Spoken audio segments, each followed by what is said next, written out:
this week? I was going to nominate Nathan. Right. Controversial choice, maybe? Because of the row, I assume. I'm seeing something in Nathan that I don't think anybody else is seeing yet. His little remarks, he's a passive-aggressive type who, you know, I think you're going to see a lot more from Nathan. All right, so we got it. Nathan, we don't like. Who else? My other nomination, I didn't actually decide because I was going to throw my nominations anyway. I was going to refuse to nominate. Oh! You'd have stayed in, Shabby. Huh? Who do you think is going to win, ultimately? I'm torn between who I think should win and who I'd like to win. Well, give us both. I think Steve should win because I think it will mean more to him than to anybody else. And, you know, I really... Yeah, he deserves it. For what he's done, he deserves it. Yeah. On a completely different level, this is going to sound really weird, but I'd quite like Ben to win. I know that sounds really weird because we haven't got on and stuff, but nobody like Ben has won Big Brother. He's an entertaining guy to watch. He's a nutcase. I wish I'd got to know him earlier. I mean, I still would have been really annoyed by him in certain respects, but he is his own person, and I want people to respect me for being my own person. He is his own person, and I How about that for a turn up for the books, guys, huh? And how about that for Shabby being big enough to come on national television and call it how she sees it? Now, you didn't have time to say goodbye, did you? Should we have a little look at the reaction to your departure in the house? Probably quite pleased. Come on, let's have a look. This is Big Brother.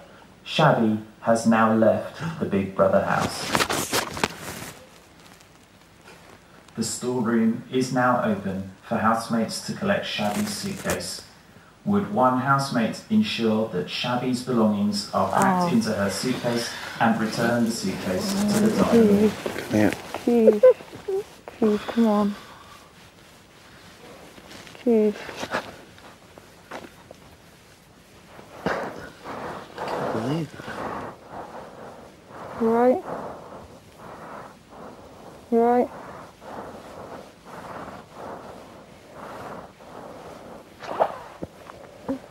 Oh, well. Did you know that was going to happen now? I didn't think she'd go without saying goodbye to me. Maybe it's too hard for her. How about that, Keith? Slightly contrasting reaction there between Kiva and Nathan. Not bothered anyway. Yeah. So you're not bothered? She seemed, she seemed upset, didn't she? I don't want to... My reasons for not saying goodbye to her was actually for her benefit. If she wants to leave, I want that to be her own call, not because I'm also leaving. Yeah. It has to be her thing. This is her experience. Yeah. Shabby, we've got a present for you. Is it my hat? Let's have a look. Let's have Shabby's It is your hat. Reunited at last. Are you happy? Oh, yeah. Are you,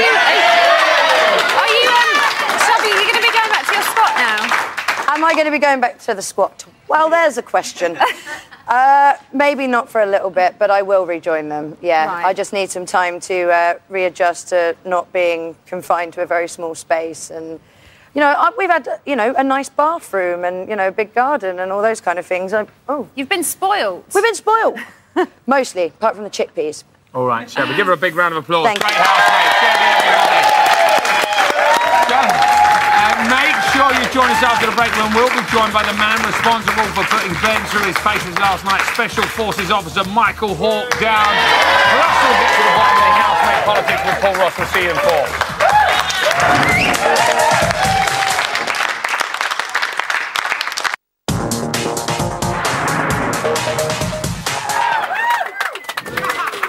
Welcome back to Little Brother. It's 6:21 now. Since last night, the house has absolutely erupted in a way to rival BB5's Fight Night. Relationships have become so strained that Shabby decided to pull herself out the house, guys. Yeah, she's been out the house for just over 3 hours and just gave us an exclusive interview. Here to give us his views on Shabby's departure and putting Ben through his paces, it's a man who's been in the army longer than we've been sucking air. It's Green Beret officer Michael Hawke down. Leave no man alive.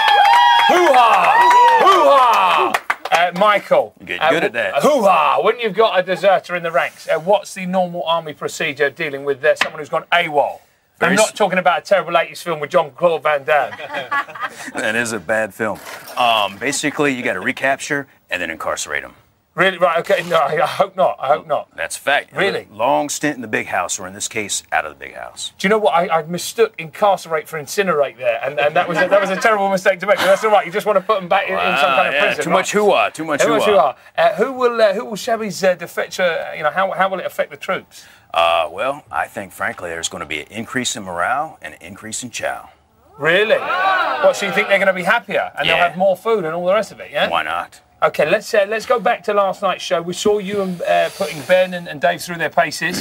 I know there was a lot of coward chat going on with Ben. Let's have a little reminder of how that looked.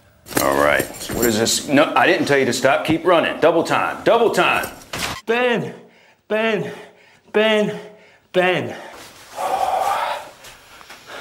Jog. I haven't done this for about 20 years. Oh, was he the most pathetic recruit you've ever dealt with?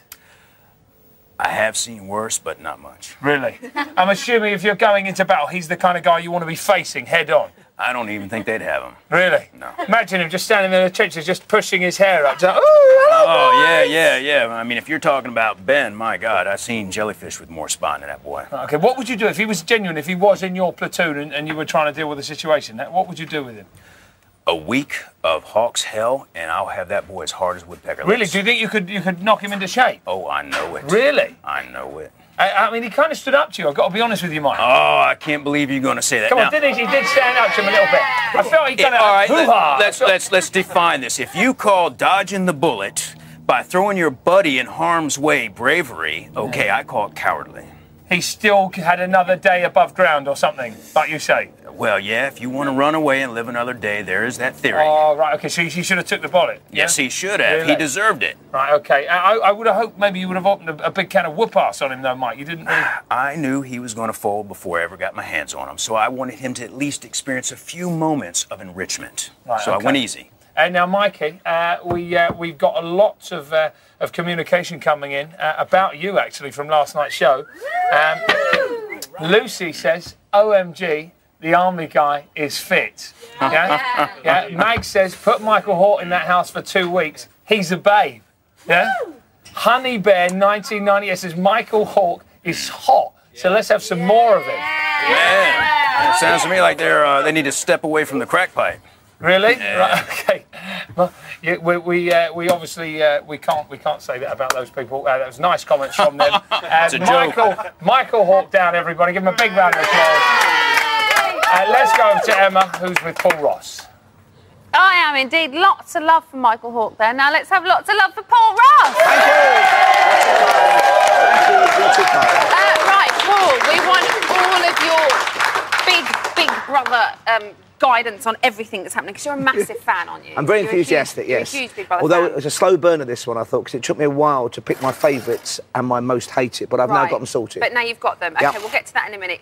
Big news, obviously, today. Shabby's out. What did you think about her walking? I thought it was a real shame. I mean, at times she's not been my favourite housemate. She was a Marmite character, wasn't she? But she was brilliant, and she reminded me, there's a great Charlie Chaplin film called The Kid, and it's got a little Chaplin with a little cap, and she's got the Charlie Chaplin bowler hat going on as well. So she's straight out of a silent movie, because she can't keep secrets, and that's why, in some ways, I think some of the people in there played her a bit and tweaked her a bit, because she's so guts out and so honest. She's very honest. You could always see what she was thinking. You didn't always want to know what she was thinking, but you could always see what she was thinking. So did your opinion of her differ when you met her just to what you'd seen in the house? I started to like her over the last couple of weeks much more. And I think it's very difficult when big personalities first go in. They can look a bit too full of themselves and a bit too dominating. And she's not really like that at all. She's very charming and sweet and very vulnerable. Very charming. And that vulnerability came out over the last couple of weeks, I thought. How do you think?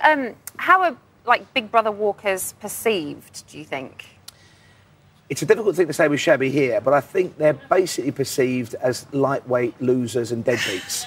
Because they kind of, you sign up for something, and if you're in something for the long haul, it's different with Shabby, I think, because there's a much more emotional undertow. I mean, the one I remember is Sandy, who went in, the kilted guy, full of himself, plenty of chat, and he ended up climbing in his kilt over a fence and giving us a lovely view of the 2 cheeks of his bottom. Now, that's not how you want to be remembered on national television, not. is it? But so in the end, they're the lightweights, I'm afraid to say. They are. You would, as you said, you know, they know kind of what they're getting into, but I suppose it is a pressure cooker, as Shabby said, and until you're in there, you really don't know. Well, interestingly, hearing Shabby talking then, maybe at the back of some of their mind, and maybe with Shabby, there's an